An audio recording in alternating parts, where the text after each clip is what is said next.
À 9,6 km au large du Cap, dans les eaux glaciales d'une Atlantique infestée de requins, se trouve Robben Island. Une île sud-africaine balayée par les vents et dépourvue d'eau. Cette île de 518 hectares fut pendant longtemps un lieu d'exil et de désespoir notoire, depuis les années 60 jusqu'aux années 90, en tant que prison à sécurité maximale de l'ère de l'apartheid. Son prisonnier le plus célèbre fut Nelson Mandela. Bonjour, j'espère que vous allez bien. Dans cette vidéo, nous allons parler de la sombre histoire de l'île de Robben Island. Début de l'histoire. Durant les 16e et 17e siècles, les marins européens passant par Robben Island se servaient de l'île comme garde-manger. Les Hollandais arrivent au Cap en avril 1652 pour y établir une station de ravitaillement. Ce sont eux qui firent de Robben Island une prison, une tendance qui persista pendant l'administration britannique et le régime de l'apartheid. Jusqu'au départ de l'île en 1996 des derniers prisonniers. Robben Island fut pendant longtemps utilisé comme lieu de bannissement. Pendant les 17e et 18e siècles, les Hollandais y bannissaient les prisonniers provenant de leurs colonies en Malaisie, en Inde, à Ceylan et en Indonésie. Lors du 19e siècle, les chefs de tribus africaines qui résistèrent au colonialisme britannique y étaient également exilés. La prison à sécurité maximale fut construite en 1964. Les exclus de la société.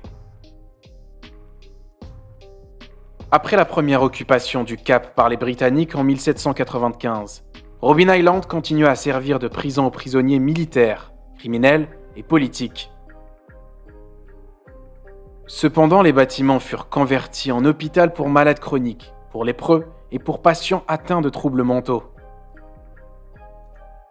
Malheureusement, ils furent bannis du continent et furent tenus à l'écart des autres habitants du village.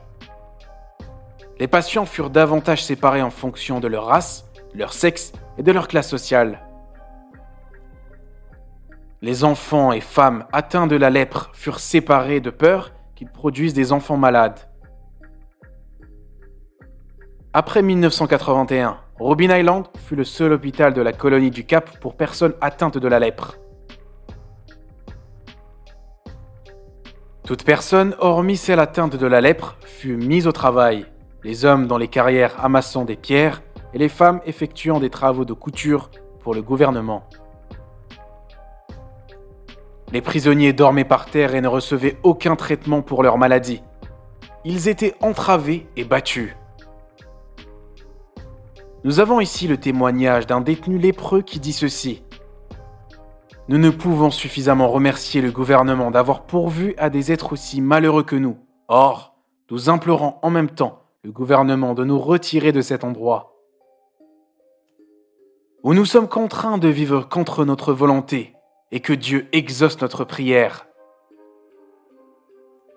En 1891, les patients atteints de maladies chroniques furent remplacés par un afflux de personnes atteintes de la lèpre. À l'époque, la maladie était incomprise, car selon l'opinion officielle, la lèpre était une maladie hautement contagieuse, bien que cela ne soit pas le cas. En 1931, les derniers détenus lépreux furent installés à Pretoria et leur quartier brûlé afin de prévenir la propagation de la maladie. Les prisonniers politiques. Le 21 mars 1960 à Scherperville, une manifestation pacifique opposant les lois relatives au laissez-passer imposées par l'apartheid.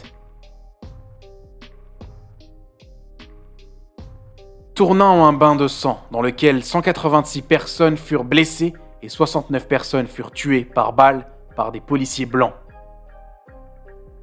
Comme riposte, le Congrès national africain, ANC, lança une campagne de protestation et créa l'aile militaire du parti.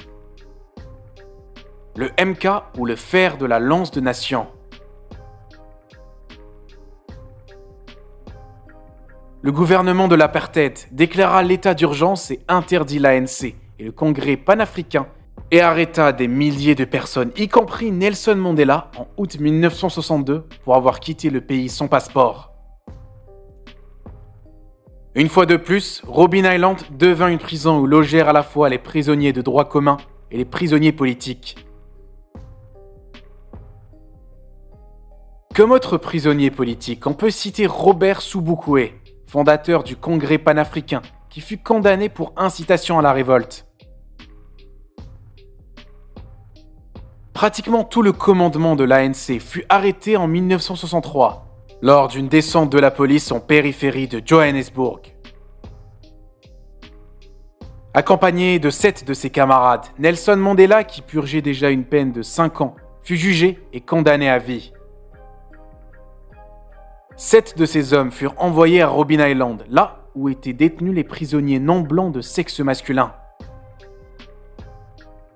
Pour la petite info, durant l'apartheid, les prisonniers noirs et les prisonniers blancs ne recevaient pas le même type de traitement. Sur Robben Island, tous les gardiens de prison étaient des blancs. Les prisonniers considérés comme leaders furent séparés des autres prisonniers qui, eux, furent entassés dans des cellules communes.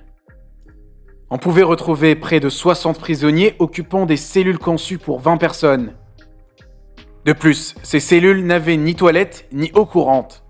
Les leaders de la lutte furent maintenus en isolement dans de toutes petites cellules non meublées et dépourvues de toilettes. Il est estimé que près de 3000 prisonniers politiques y étaient incarcérés de 1962 à 1991. La vie de prison. À leur arrivée au bureau d'accueil de la prison, les prisonniers échangèrent leur identité personnelle contre un numéro de prisonnier.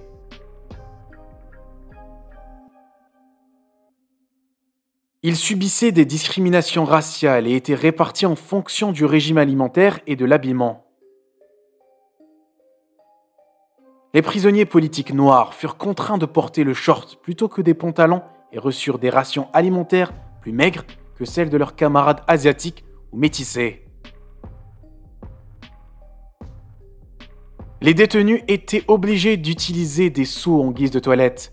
Le quotidien des prisonniers se caractérisait par des travaux forcés, les agressions physiques et les fouilles corporelles quotidiennes. Nelson Mandela arrive sur l'île le 13 juin 1964. Il fut le 466e prisonnier en cette année 1964. Son numéro de prison était le 466/64. Il logeait dans la cellule numéro 5 de la section B. Sa cellule mesurait 1,8 m de large par 2,1 m de long. Sa cellule était non meublée et pourvue d'un seau en guise de toilette et avec pour lit le sol. Les lumières des cellules restaient allumées 24 heures sur 24.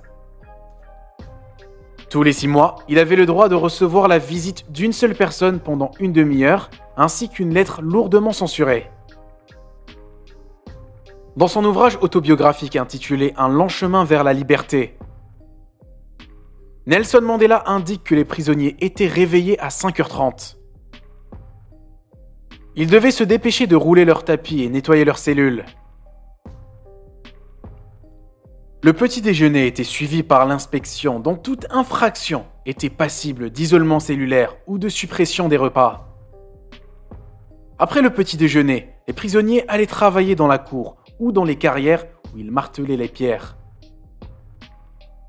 Ils déjeunaient le maïs bouilli avant de reprendre les travaux forcés. Nelson Mandela explique aussi que Robben Island était sans aucun doute la prison la plus rude, tenue d'une main de fer, des plus dures du système pénal sud-africain. Les prisonniers étaient isolés du monde extérieur. Le seul moyen de communiquer avec le monde extérieur était de glisser clandestinement des messages dans les vêtements des prisonniers libérés. Après avoir passé 27 ans de prison, dont 18 à Robben Island, Nelson Mandela sera libéré le 11 février 1990. Après sa libération, de nombreux autres prisonniers politiques furent relâchés. Les derniers prisonniers politiques sortirent de prison en mai 1991. Suivis en 1996 par les prisonniers de droit commun et les gardiens. J'espère que vous avez aimé cette vidéo. N'oubliez pas de vous abonner, laisser un pouce bleu et à bientôt pour une nouvelle vidéo.